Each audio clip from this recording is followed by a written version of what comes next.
의장과 선배 동료 의원 여러분, 국무총리와 국무위원 여러분, 안녕하십니까? 국민의당 국회의원 안철수입니다. 헌법재판소가 대통령에 대한 탄핵 심판을 진행하고 있는 국가적 위기 상황에서 교섭단체 대표연설이라는 소중한 기회를 주신 우리 당 박지원 대표님, 주승용 원내대표님과 소속 의원 여러분께 깊은 감사를 드립니다. 두 청년의 이야기로 시작하겠습니다. 서울시에 사는 23살 김채영 씨는 대학교 3학년입니다.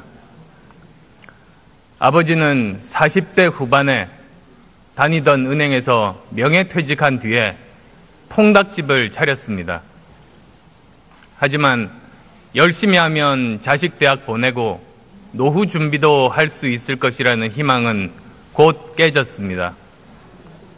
은행 이자와 비용을 제하고 나면 한 달에 손에 쥘 수 있는 돈은 200만 원이 되지 않습니다. 아이 학비는 고사하고 생활을 유지하기도 빠듯한 수준입니다. 아버지를 돕던 어머니는 이제 식당 일을 나갑니다. 한 달에 80만 원 정도 법니다. 은행 부지점장으로 중산층이라는 자부심을 가지고 살아왔던 가족입니다. 하지만 순식간에 하루하루의 생계를 걱정하는 신세가 됐습니다.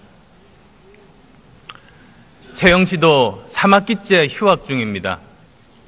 낮에는 학비 마련하느라 알바하고 밤에는 새벽 1시까지 가게 일을 돕습니다. 설상가상으로 최근에는 AI 때문에 매출이 40% 이상 줄어들어 빚이 계속 늘고 있습니다. 온 가족이 일을 하는데도 채영 씨 가족은 곧 집을 팔고 서울을 떠나야 합니다. 은행 이자를 감당하며 생활을 계속하기 어렵기 때문입니다. 여기 다른 22살의 청년이 있습니다. 어린 나이부터 반칙과 특권을 누렸습니다. 이 아이에게 공정한 규칙을 적용하려고 했던 사람들은 권력의 박해를 받았습니다. 심지어 가장 공정해야 할 교육계마저 부정입학과 성적 조작이라는 불법을 저질렀습니다.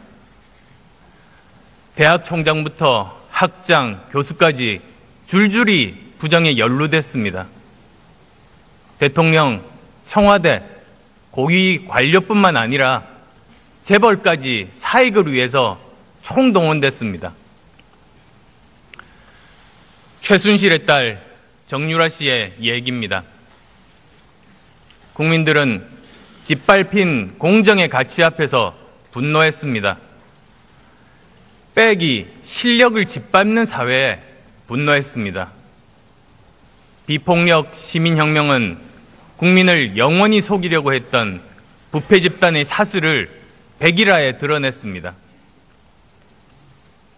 국민의 일부를 처음부터 끝까지 속일 수는 있습니다. 또한 국민의 전체를 일시적으로 속일 수도 있습니다. 그러나 국민 전체를 끝까지 속이는 것은 불가능합니다. 국민들의 한결같은 요구는 공정한 나라를 만들라는 겁니다. 우리 사회 모든 분야에서 부패 기득권 세력이 쌓아올린 불공정의 거대한 탑을 무너뜨리고 대한민국을 함께 살아갈 수 있는 공정한 나라로 바꾸라는 겁니다. 블랙리스트 사건은 민주주의를 뿌리채 뒤흔든 매우 중대한 사건입니다. 인간의 존엄을 짓밟고 헌법 가치를 파괴했습니다. 자유의 소중함을 새삼 일깨웠습니다. 민주주의는 생각이 다른 사람들과 함께 살아가는 것입니다. 누구나 불이익에 대한 우려 없이 자신의 생각을 말할 수 있다면 그 사회는 자유사회입니다. 그렇지만 두려움 때문에 그렇게 하지 못하는 사회라면 그 사회는 공포사회입니다. 우리 모두는 자유를 위협하는 권력에 맞서 싸울 의무를 가지고 있습니다. 공정과 자유의 가치를 지속 가능하게 하는 것이 책임입니다. 책임지지 않는 정치는 부패합니다.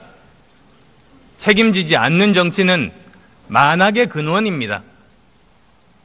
이 엄청난 국가범죄에도 불구하고 제대로 반성하거나 책임지는 사람이 없습니다. 나라가 이 지경이 됐는데도 대통령은 물론이며 단 한 명의 강요도 책임지는 사람이 없습니다. 이익은 사유화하고 손실은 사회화하는 나라를 더 이상 이대로 방치할 수 없습니다. 어려울 때일수록 기본으로 돌아가야 합니다. 무너진 공정, 자유, 책임의 가치를 다시 바로 세워야 합니다. 나라 곳곳에 공정, 자유, 책임의 가치가 뿌리 내리도록 해야 합니다. 그래야 구체제를 청산할 수 있고 미래로 나아갈 수 있습니다. 우리는 5대 절벽의 낭떠러지 앞에 서 있습니다. 먼저 수출 절벽입니다. 58년 만에 처음으로 2년 연속 수출이 감소했습니다. 세계적인 경기 침체, 보호무역 추세와 맞물리면서 올해도 낙관할 수 없습니다. 다음으로 내수절벽입니다. 작년 말로 가계부채는 1,300조 원을 돌파했습니다. GDP 대비 OECD 국가 최고 수준입니다. 빚이 많으니 소비 여력이 없는 것은 너무나도 당연합니다.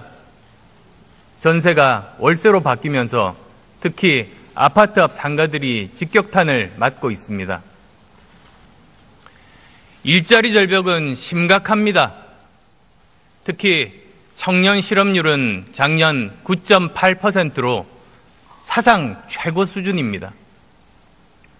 특히 여기에는 일자리를 찾다 지쳐서 포기한 청년이나 불과 몇 시간 정도의 아르바이트를 하는 청년은 실업자로 포함되지 않습니다.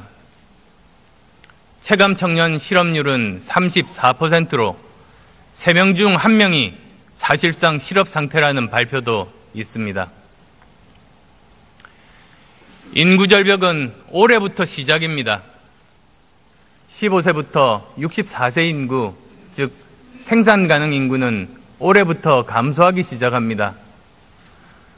생산 가능 인구는 가장 활동적이며 가장 많은 보수를 받고 가장 많은 소비를 하는 경제활동의 주체입니다. 일본의 경우에 생산 가능 인구 감소와 더불어서 주요 경제 지표들이 감소로 돌아서면서 20년 장기 불황이 이어졌습니다. 우리도 올해부터 경제의 주축이 되는 사람 수가 줄어드는 겁니다. 외교 절벽도 우리 앞에 놓여 있습니다. 트럼프 대통령 취임과 함께 우리나라는 미, 중, 일, 러의 4대 강국 간 급변하는 역학관계의 한가운데 놓여 있게 됩니다. 역사상 우리를 둘러싼 강대국들 간의 역학관계가 바뀔 때 한반도에는 항상 위기가 찾아왔습니다. 안보 위협과 동시에 보호무역주의로 인한 경제적인 위협에 대해서 동시에 대비해야만 합니다. 이러한 5대 절벽이라는 낭떠러지에 서 있는 가운데 4차 산업혁명이라는 거대한 변화의 물결이 닥치고 있습니다. 영화 인터스텔라를 보면 물로 뒤덮인 행성이 나옵니다. 무릎 정도 얕은 물이 잔잔하고 평화롭게 느껴집니다.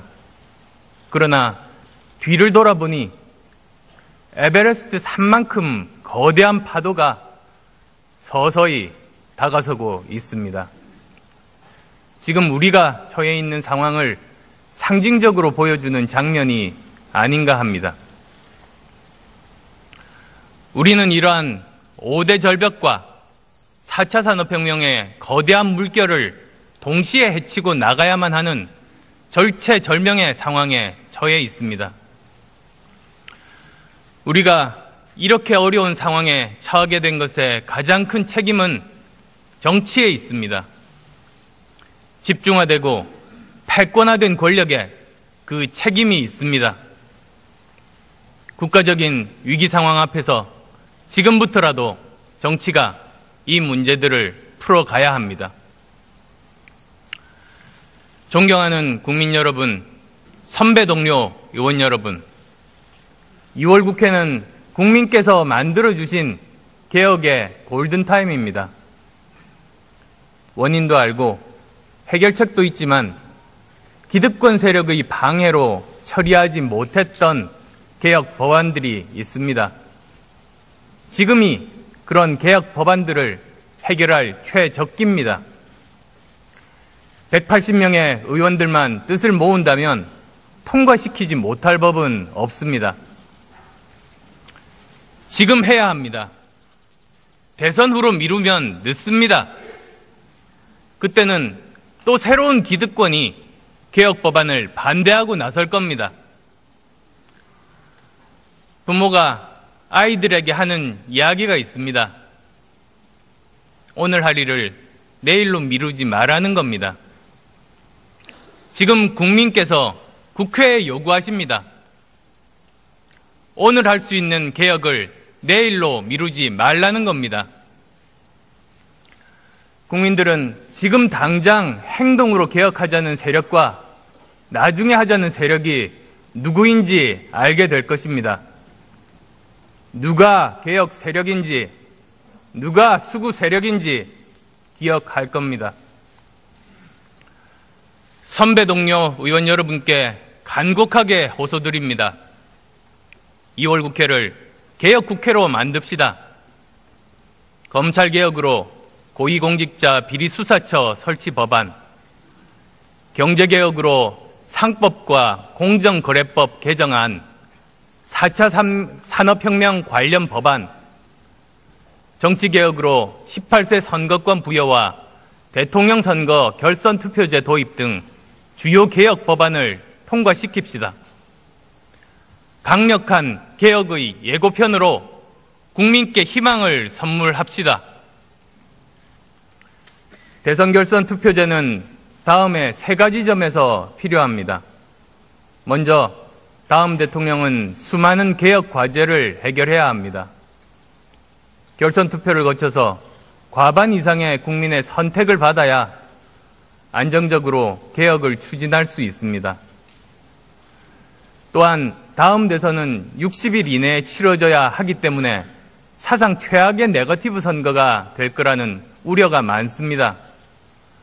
결선 투표가 도입되면 네거티브 선거로 2등 내에 들 수는 있어도 적을 많이 만들어서 1등은 하기 힘들게 됩니다. 따라서 네거티브 선거를 최소화할 수 있습니다. 그 밖에도 연대 시나리오는 사라지고 정책 선거에 집중할 수 있습니다. 모든 정당이 완주하면서 자신의 정책으로 유권자의 평가를 받게 됩니다. 정치인에 의한 연대가 아니라 국민에 의한 연대, 결과를 위한 연대가 아닌 결과에 의한 연대가 만들어질 수 있습니다. 이러한 장점에 동의하면서도 위헌의 가능성이 있다고 시도조차 하지 않는 것은 잘못된 겁니다.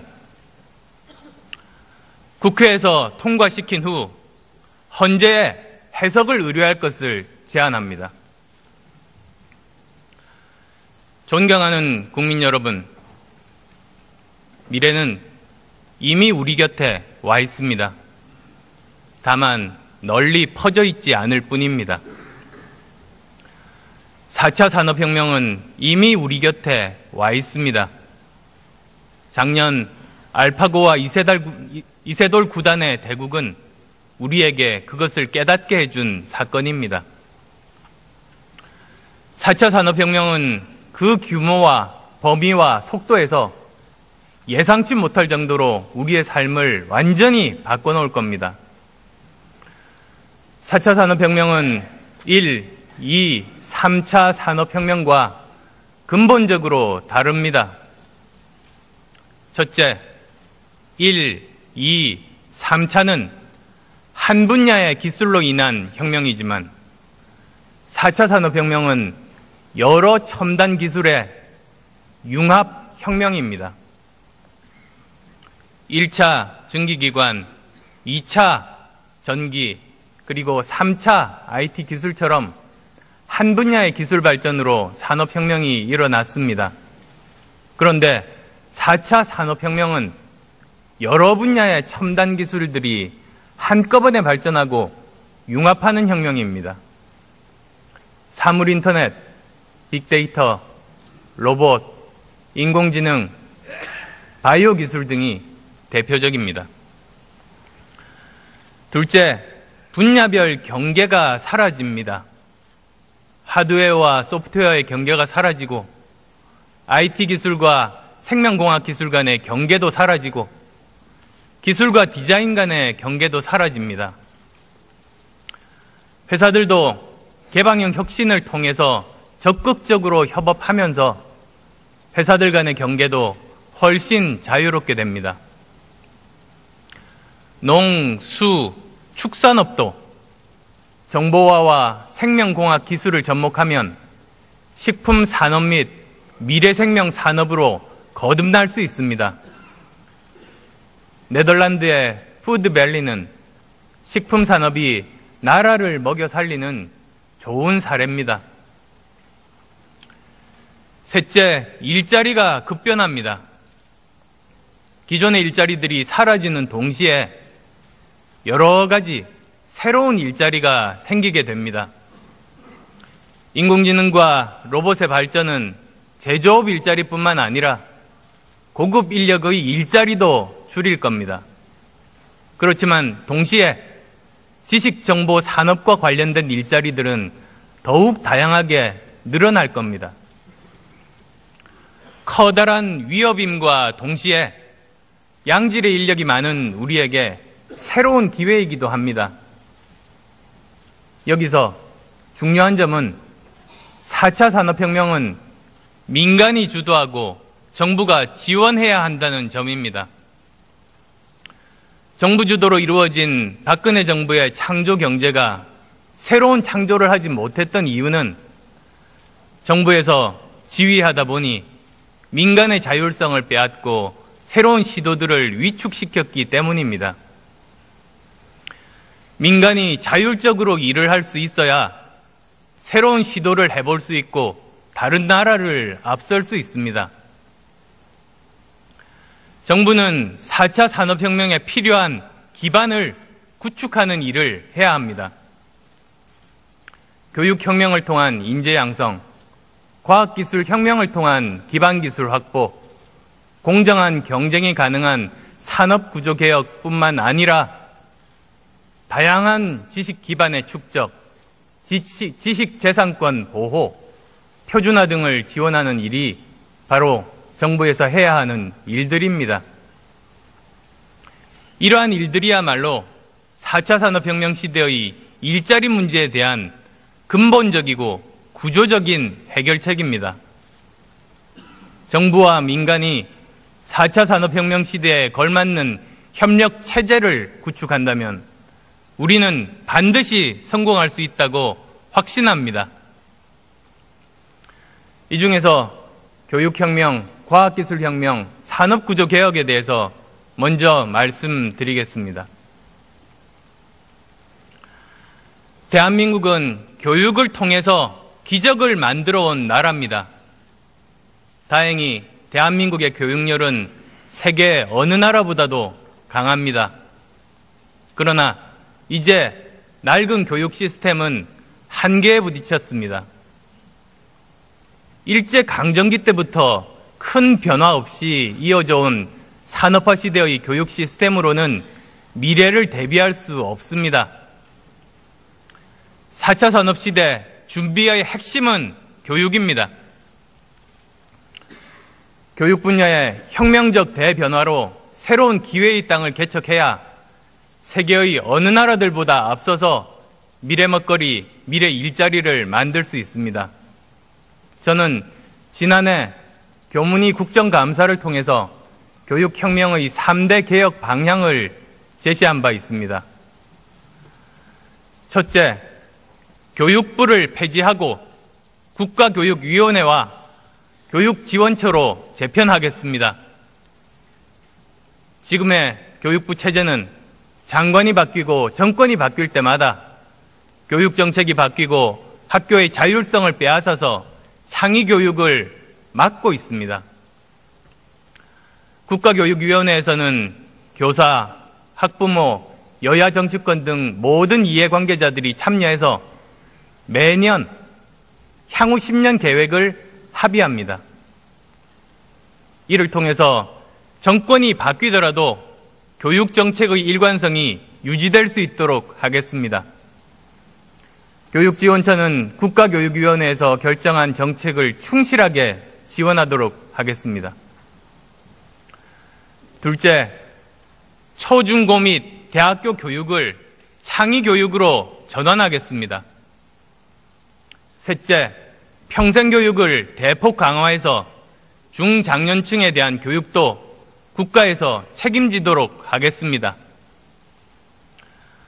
이와 함께 오늘은 더 근본적인 변화에 대해서 말씀드리려고 합니다. 현재의 만 6세부터 시작하는 초등 6년, 중등 3년, 고등 3년의 학제를 전면 개편할 것을 제안합니다. 4차 산업혁명 시대를 살아가기 위한 창의 교육이 가능하게 하고 대학 입시로 왜곡된 보통 교육을 정상화시키고 사교육을 혁명적으로 줄이기 위함입니다. 제가 제안하는 학제 개편안은 만 3세부터 시작합니다. 유치원 2년, 초등학교 5년, 중학교 5년, 진로 탐색학교 또는 직업학교 2년, 대학교 4년 또는 직장으로 이어지는 혁신적인 안입니다. 이해를 돕기 위해서 학제가 개편된 뒤에 예를 들어서 설명드리도록 하겠습니다. 여기 한 아이가 있습니다. 이 아이는 만 3살이 되면 유치원에 입학합니다. 초등학교에 입학하기 전 2년 동안 보육과 더불어 유아교육을 받습니다. 의무교육이기 때문에 비용은 국가가 지불합니다. 만 5살이 된 아이는 초등학교에 들어가 5년을 보냅니다. 과거에 유치원 1년과 초등학교 4년을 합친 기간입니다.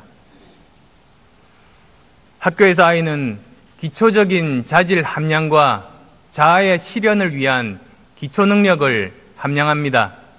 즉, 인성, 창의력, 자기 주도력, 주위 사람들과 협력하는 능력, 실패로부터 학습하는 능력 등을 배웁니다.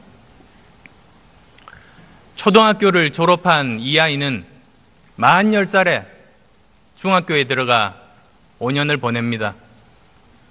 과거에 초등 5, 6년과 중학교 3년을 합친 기간입니다.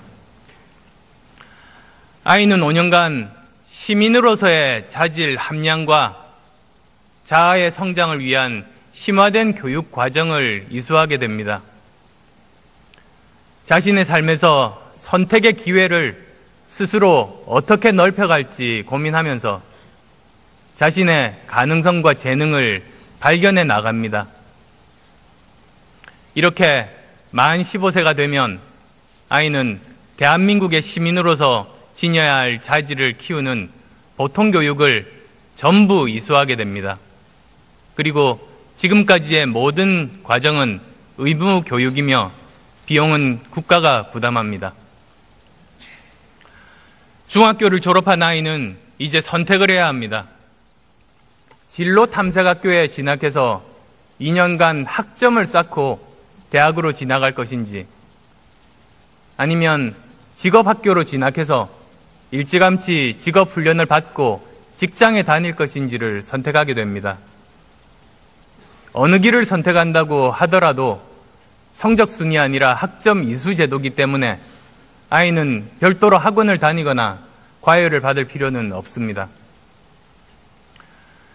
진로 탐색학교를 졸업하면 자격고사인 대학 수학능력 시험을 통과하고 학생 생활 기록부를 제출하면 면접을 통해서 대학에 입학하게 됩니다. 직업학교를 졸업한 아이도 산업체에서 일정 기간 일하면 대학 수학능력 시험을 대신해서 대학에 진학할 수 있는 자격이 주어집니다. 본인이 원하면 쉽게 대학에 진학할 수 있습니다. 대학은 아이와 비슷한 또래의 학생들뿐만 아니라 다양한 연령이 참여할 수 있는 평생학습 시스템으로 운영됩니다. 이것이 제가 제안하는 학제 개편의 모습입니다. 보통교육과 대학 교육을 분리함으로써 보통교육을 정상화하고 창의교육을 가능하게 하는 겁니다. 사교육도 획기적으로 줄일 수 있습니다. 4차 산업혁명 시대에 대비한 건국 이래 가장 강력한 교육 혁신안입니다. 그렇다고 지금 당장 모든 초중고를 동시에 바꾸자는 것은 아닙니다. 국가교육위원회를 만들고 여기서 향후 10년 계획을 합의해서 점진적으로 추진해야 합니다. 또 유치원이나 초등학교 입학생부터 적용해 나가야 합니다. 그래야 지금 학교를 다니는 아이들이 혼란을 겪지는 않을 겁니다. 너무 과격한 변화라고 생각하실 수도 있습니다만 지금 우리의 교육으로는 미래가 없습니다.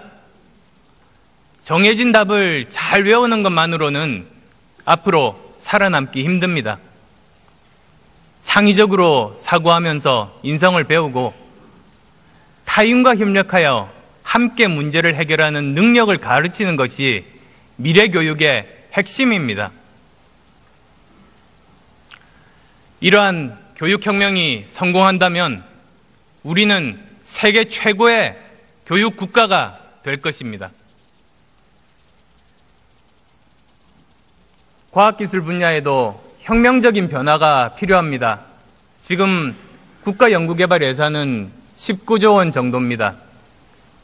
연구개발비 수준은 GDP 대비 세계 1위, 절대 액수로도 세계 6위에 이를 정도로 많습니다.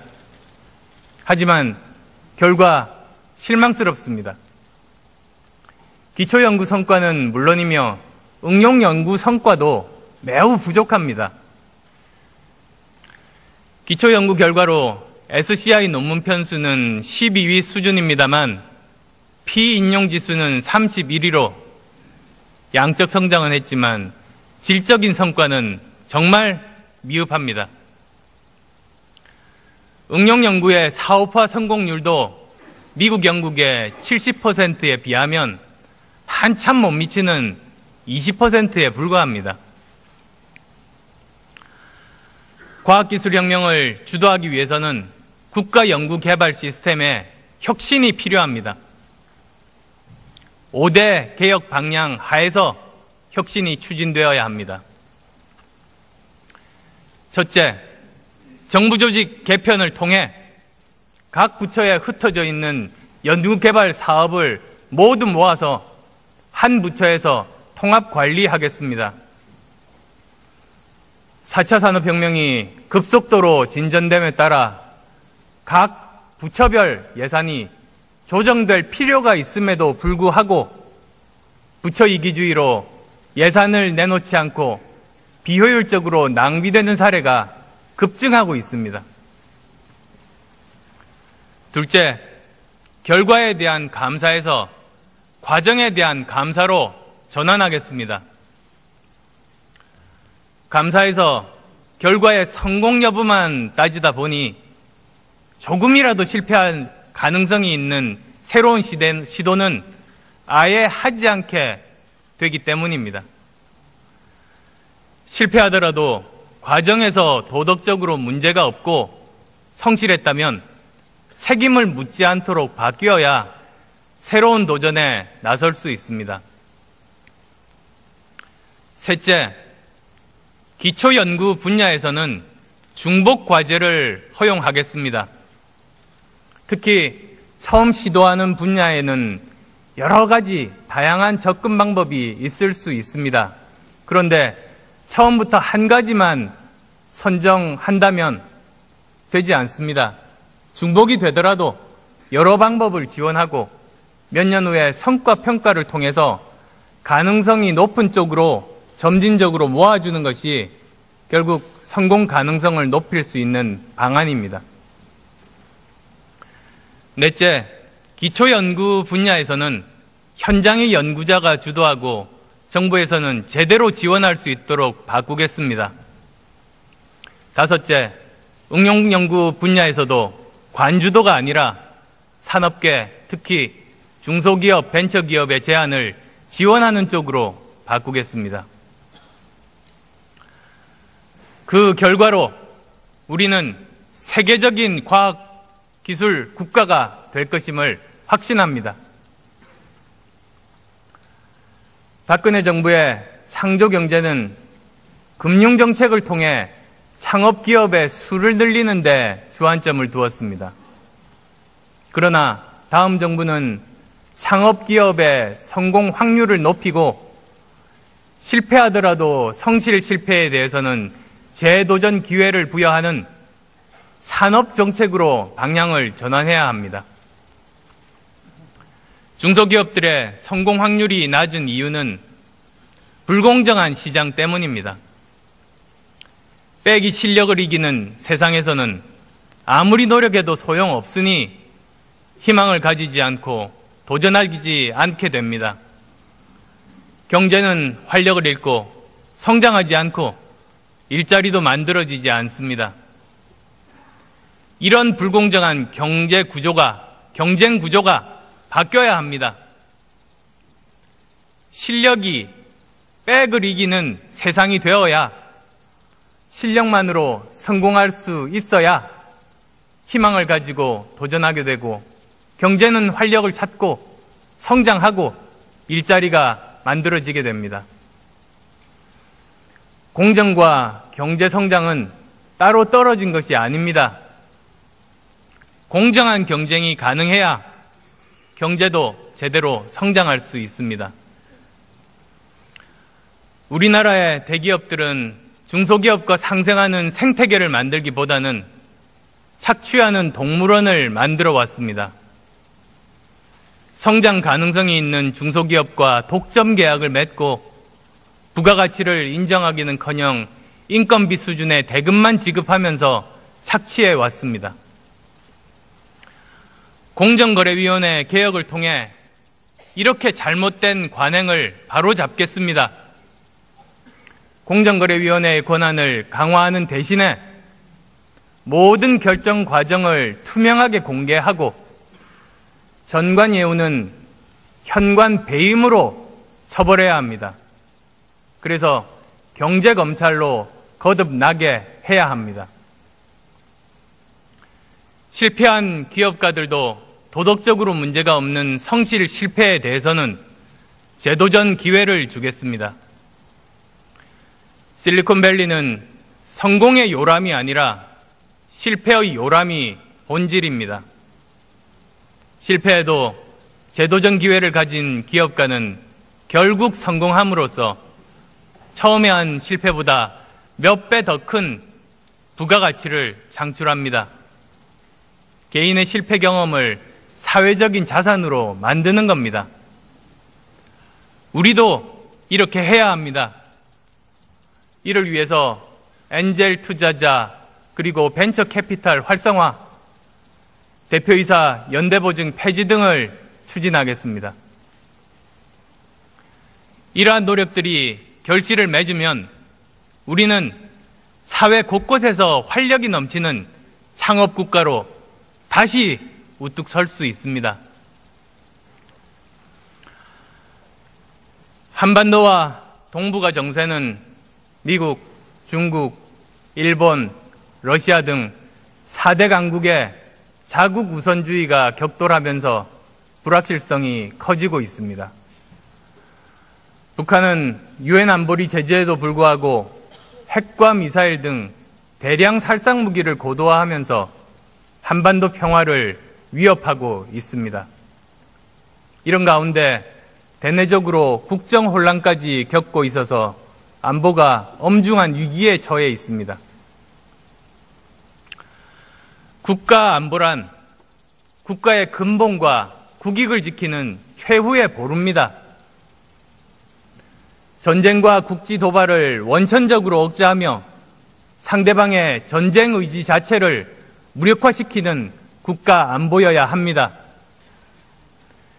최전선에서 국가 안보를 지키는 우리 아들, 딸들의 생명 가치를 최우선으로 생각하고 실현하는 국가 안보여야 합니다. 대형 재해와 재난은 물론 해외에서의 사고와 테러 위험에 빠진 우리 국민 한 사람 한 사람의 생명과 안전을 최우선으로 생각하고 봉사하는 국가 안보여야 합니다. 오늘날 우리의 국력은 세계가 부러워하는 수준으로 성장했습니다. 비록 안보 상황이 유동적이고 불확실하지만 국력을 바탕으로 할 수 있다는 자강 의지를 가지고 실천한다면 어떤 도전도 극복할 수 있습니다. 저는 굳건한 한미동맹의 공동 이익과 가치를 공유하고 더욱 발전시킨 가운데 우리 스스로 힘을 길러 안보를 남에게 의존하지 않고 개척해 나가는 자강 안보를 강력하게 추진하겠습니다. 먼저 국가 안보를 근본적으로 파괴하는 국방비리, 방산비리를 근절하겠습니다. 국민 세금을 갈취해서 국민의 생명과 안전을 위협하는 국방비리 사범에 대해서는 그것이 완전히 근절될 수 있을 만큼 강력한 조치를 취하겠습니다. 국방청령법 제정과 무기체계 획득 시스템의 재설계 등을 통해서 방산 관련 부정부패를 근절하겠습니다. 한미동맹을 바탕으로 스마트한 강군을 육성하여 확실한 대북 우위 군사력을 유지하고 동북아 안보 환경 변화에도 능동적으로 대처해 나가겠습니다. 해공군 전력을 확대하는 방향으로 군 구조를 개편하고 특히 킬체인과 KAMD 등을 조기 전력화하겠습니다. 4차 산업혁명 시대 국방연구개발에 집중 투자하고 산업화와도 연계하겠습니다. 국방비리 근절과 국방예산의 효율적인 집행의 전제하에 위에 열거한 첨단 국방력 건설을 위해서 필요한 국방비도 증액하겠습니다. 강력한 자강 안보를 통해서 한반도에서 전쟁 위험을 억제하고 국제사회와의 협력을 통해서 한반도 비핵화와 평화 체제를 구축하여 평화로운 한반도를 만들어 나가겠습니다. 존경하는 국민 여러분, 선배 동료 의원 여러분, 대한민국 국민은 변화를 원하고 있습니다. 지금 우리에게는 박근혜 정부 퇴진, 정권 교체, 부패 구체제 청산이라는 과제가 놓여 있습니다. 여기에 4차 산업혁명의 거대한 파도가 몰려오고 있습니다. 과거 청산과 미래 대비에 두 가지가 임무로 우리에게 주어져 있습니다. 이제 변화는 선택의 문제가 아니라 생존을 위한 필수가 되었습니다. 이 변화를 이끌어야 하는 것이 정치입니다. 국가적 위기를 앞에 두고 국가의 존재 이유와 국가의 역할을 다시 질문하는 것은 모두 같은 마음이실 겁니다. 국가의 역할은 그 어떤 상황에서도 국민의 생명과 안전, 재산과 인권을 보호하는 것입니다. 우리는 세월호, 메르스, 나아가 최근의 게이트에 이르기까지 국가의 존재 이유에 응당한 역할을 다하지 못했습니다. 정치인의 한 사람으로서 저부터 이 점에 대해서 깊이 반성합니다. 다시는 그런 일이 반복되지 않게 할 것임을 다짐합니다. 국가는 사회적 약자 편에 확고히 서야 합니다. 우리는 부모의 돈도 실력인 정유라의 나라가 아니라 정직하고 성실하게 노력하면 잘 살 수 있는 기회가 보장된 김채영들의 나라를 만들어야 합니다. 영화 나 다니엘 블레이크를 보면서도 많은 생각을 했습니다. 시민의 자존심, 인간의 존엄을 지키는 것이야말로 가장 중요한 국가의 덕목이라는 사실입니다. 국민의 생명과 시민의 권리, 사람의 자존심을 지켜내는 국가, 그런 정치를 해야 합니다. 모두가 위기라고 말하지만 저는 지금이야말로 담대한 도전을 시작할 때라고 말씀드리고 싶습니다. 공정, 자유, 책임의 가치를 바탕으로 미래의 길로 나갑시다. 정치권의 극단적인 대결을 넘어서 국민을 위한 협치의 길에서 우리 모두 다시 만납시다. 우리 모두의 비전인 함께 잘 사는 정의로운 대한민국, 그리고 평화로운 한반도를 기필코 만들어냅시다. 긴 시간 경청해 주셔서 감사합니다. 심지어 가장 공정해야 할 교육계마저 부정입학과 성적 조작이라는 불법을 저질렀습니다. 대학 총장부터 학장, 교수까지 줄줄이 부정에 연루됐습니다. 대통령, 청와대, 고위 관료뿐만 아니라 재벌까지 사익을 위해서 총동원됐습니다. 최순실의 딸 정유라 씨의 얘기입니다. 국민들은 짓밟힌 공정의 가치 앞에서 분노했습니다. 빼기, 실력을 짓밟는 사회에 분노했습니다. 비폭력 시민혁명은 국민을 영원히 속이려고 했던 부패 집단의 사슬을 백일화에 드러냈습니다.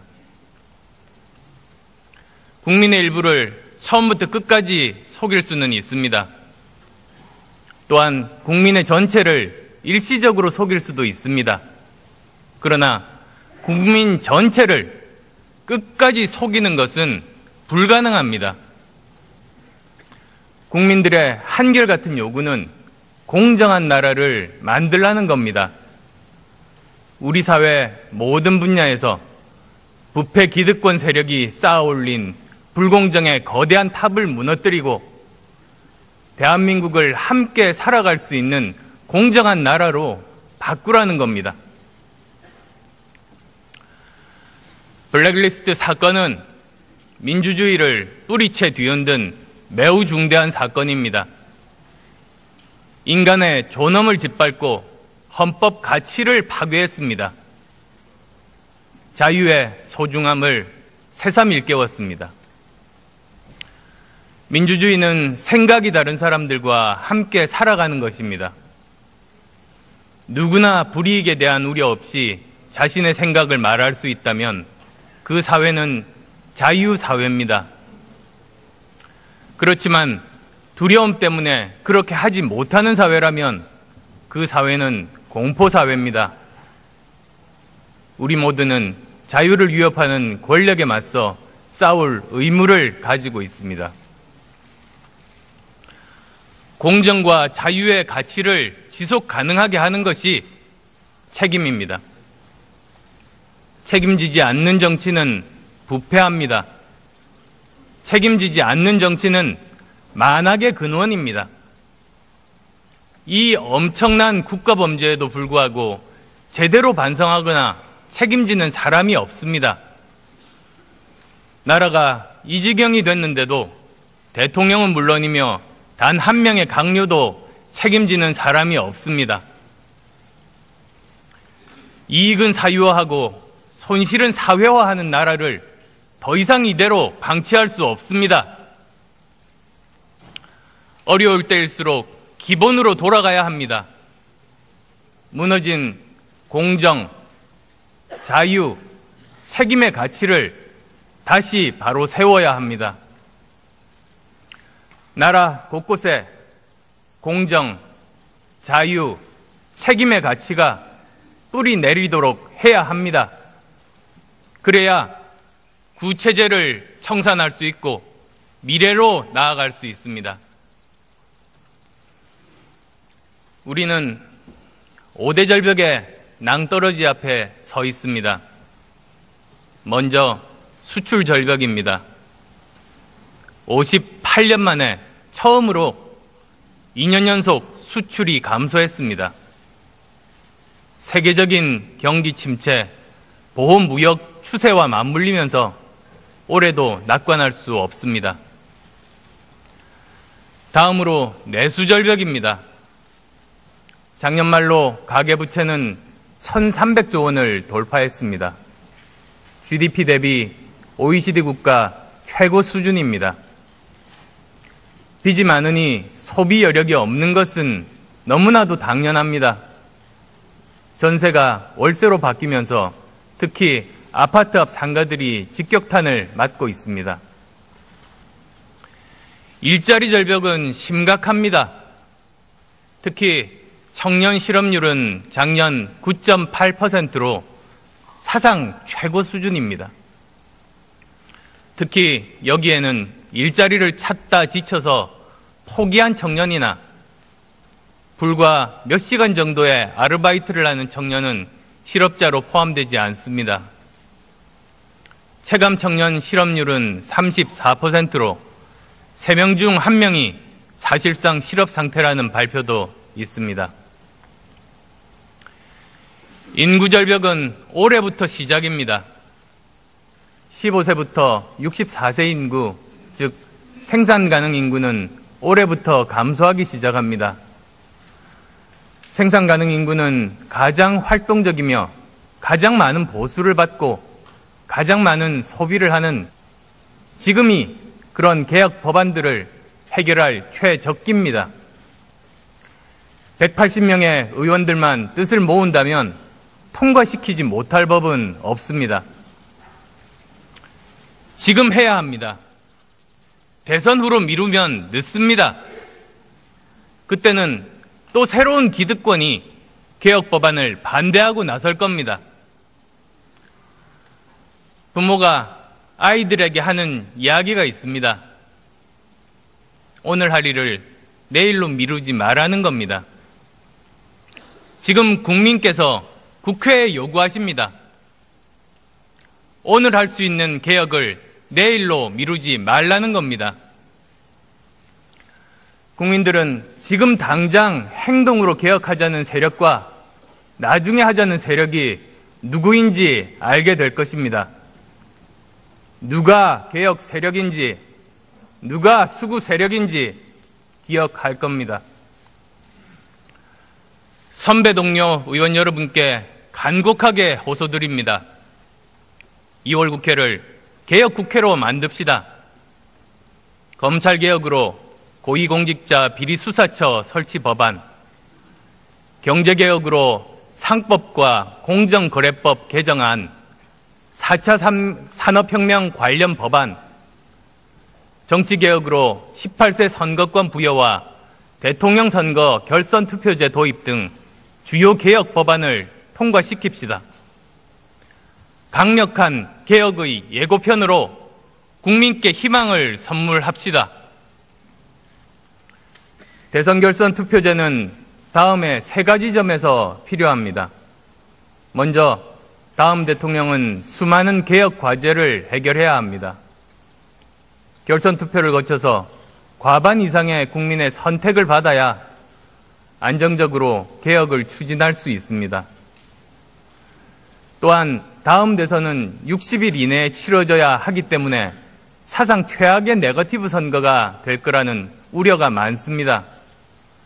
결선 투표가 도입되면 네거티브 선거로 2등 내에 들 수는 있어도 적을 많이 만들어서 1등은 하기 힘들게 됩니다.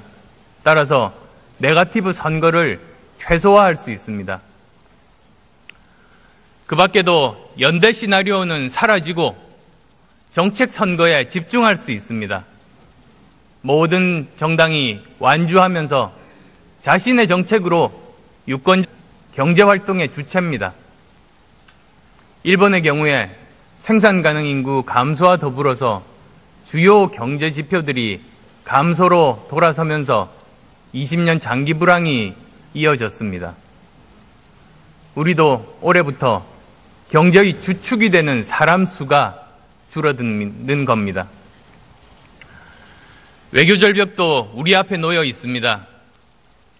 트럼프 대통령 취임과 함께 우리나라는 미, 중, 일, 러의 4대 강국 간 급변하는 역학관계의 한가운데 놓여 있게 됩니다. 역사상 우리를 둘러싼 강대국들 간의 역학관계가 바뀔 때 한반도에는 항상 위기가 찾아왔습니다.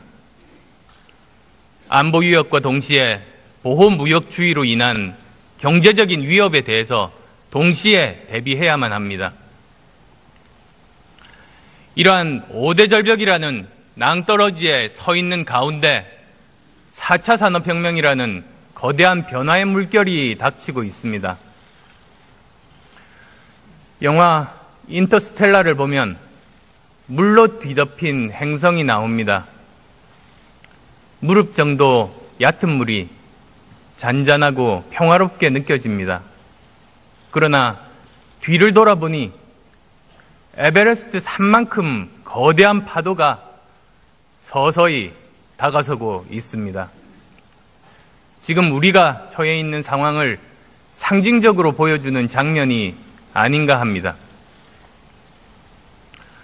우리는 이러한 5대 절벽과 4차 산업혁명의 거대한 물결을 동시에 헤치고 나가야만 하는 절체절명의 상황에 처해 있습니다. 우리가 이렇게 어려운 상황에 처하게 된 것의 가장 큰 책임은 정치에 있습니다. 집중화되고 패권화된 권력에 그 책임이 있습니다.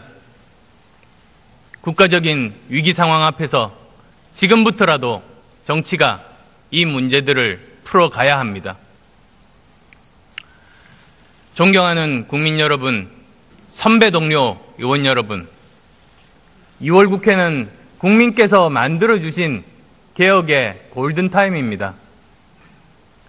원인도 알고 해결책도 있지만 기득권 세력의 방해로 처리하지 못했던 개혁 법안들이 있습니다.